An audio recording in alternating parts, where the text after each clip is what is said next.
इस वीडियो में हम समझेंगे कि हजम यानी कि वॉल्यूम क्या होता है। और इससे पहले कि हम इसके ऊपर आ जाएं, हम थोड़ा सा पीछे चलते हैं। हम सबसे पहले बात करेंगे लंबाई की, यानी कि लेंथ की।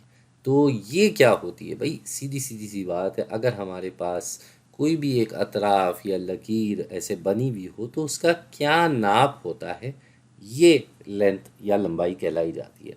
तो मान लेते हैं कि हमारे पास ये 1 यूनिट के बराबर है। ये जो हमने एक छोटी सी लाइन बनाई, ये 1 यूनिट के बराबर है।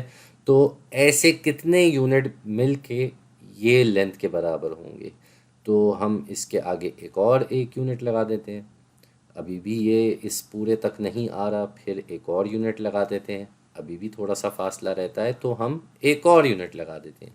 यानी कि हमारे पास कुल मिला के ये जो लेंथ, ये जो लंबाई आ रही है, इस हिसाब से 4 यूनिट की आ रही है। तो हम यहाँ लिख भी देते हैं आपको बताने के लिए कि ये जो है 4 यूनिट की इसकी लंबाई है।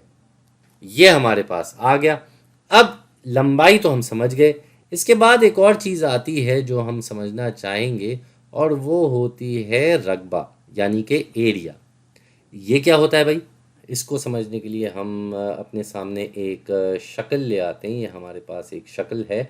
और रकबा क्या होता है दरअसल? वो ये होता है कि इस शक्ल ने कितना इलाका घेरा हुआ है, इसने कितनी जगह ली हुई है, ये है इसका रकबा यानी कि एरिया। तो अब ये कैसे निकाला जाए? तो इसका तरीका क्या होता है, हम अपने पास इसके लिए देखते हैं कि इसकी लंबाई कितनी है, इसकी चौड़ाई कितनी है, उसको ज़र्ब करते हैं। और इसको इससे समझने से बेहतर है कि हम जैसे लेंथ को हमने समझा था, हम उसी तरीके से समझ लें। तो मिसाल के तौर पे हमारे पास एक बिल्कुल छोटा सा एक मुरब्बा है, और इसकी लंबाई और चौड़ाई दोनों एक एक यूनिट है। एक एक यूनिट जितनी इसकी लंबाई और चौड़ाई है। तो इस हिसाब से ऐसे कितने मुरब्बे यूनिट इसके अंदर आ जाएंगे? तो हम एक एक करके इसमें देखते हैं।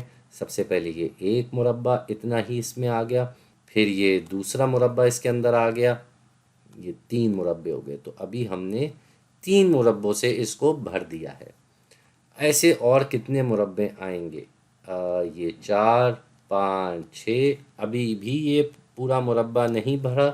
7, 8, 9, अब हमारे पास ये पूरा का पूरा मुरब्बा भर गया, यानी कि 9 मुरब्बे जितना है ये एक बड़ा सा मुरब्बा। तो इसका जो एरिया यानी कि रकबा है वो हो जाएगा 9 मुरब्बा यूनिट, या 9 यूनिट मुरब्बा।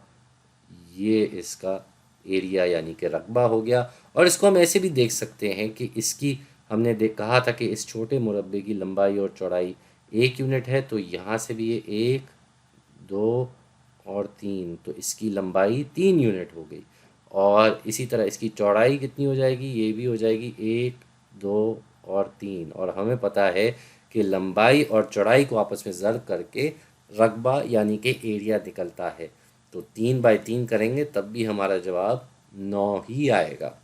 अब आ जाते हैं हम अपने इस असल मुद्दे पे, जो कि है हजम। अब ये हजम के सामने भी दरअसल एक मुरब्बा तो बना हुआ है, लेकिन ये मुरब्बा के आगे हम एक और मुरब्बा लगा देंगे और इसको ऐसे हम जोड़ देंगे। तो ये असल में हमारे पास जो अब शक्ल आ रही है, इसका वॉल्यूम निकाला जाता है। तो ये क्या है, ये ऐसा क्यों है, ये ऐसा क्यों नहीं है?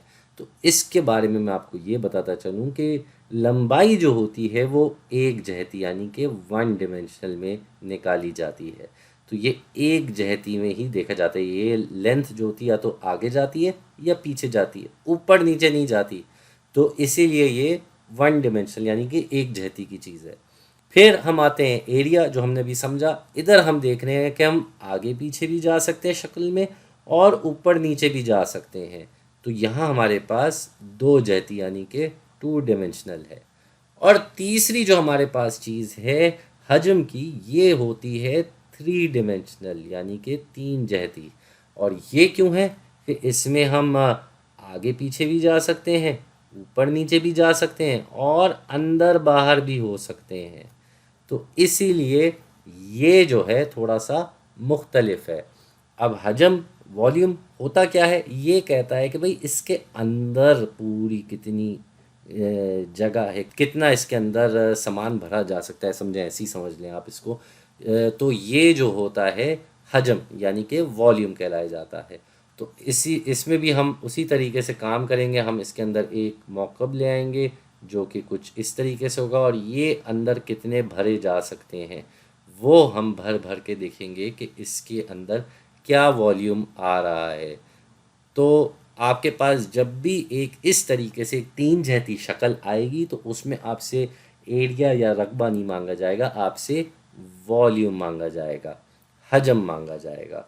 तो जाने से पहले एक दफ़ा फिर से आपको याद दहानी करा लूँ कि इन तीनों में क्या फ़र्क है भाई। लेंथ यानी कि लंबाई एक जहती में निकाली जाती है, सिर्फ आगे या पीछे इस पे जाने की गुंजाइश होती, कुछ और हो नहीं सकता। एरिया यानी कि रकबा जो होता है वो दो जहती शक्ल में होता है, जहाँ हमारे पास लंबाई चौड़ाई दो चीज़ें होती हैं। हम इसमें आगे पीछे भी जा सकते हैं शक्ल में और ऊपर नीचे भी जा सकते हैं। रही बात हजम या वॉल्यूम की, तो ये दरअसल जो है ये इन दोनों से मुख्तलिफ है, क्योंकि ये तीन जहती शक्ल का निकाला जाता है, और तीन जहती शक्ल में आप आगे पीछे भी जा सकते हैं, ऊपर नीचे भी जा सकते हैं और अंदर बाहर भी जा सकते हैं। तो ये इस वजह से तीन जहती शक्ल है और इसमें हम वॉल्यूम निकालते हैं यानी कि हजम।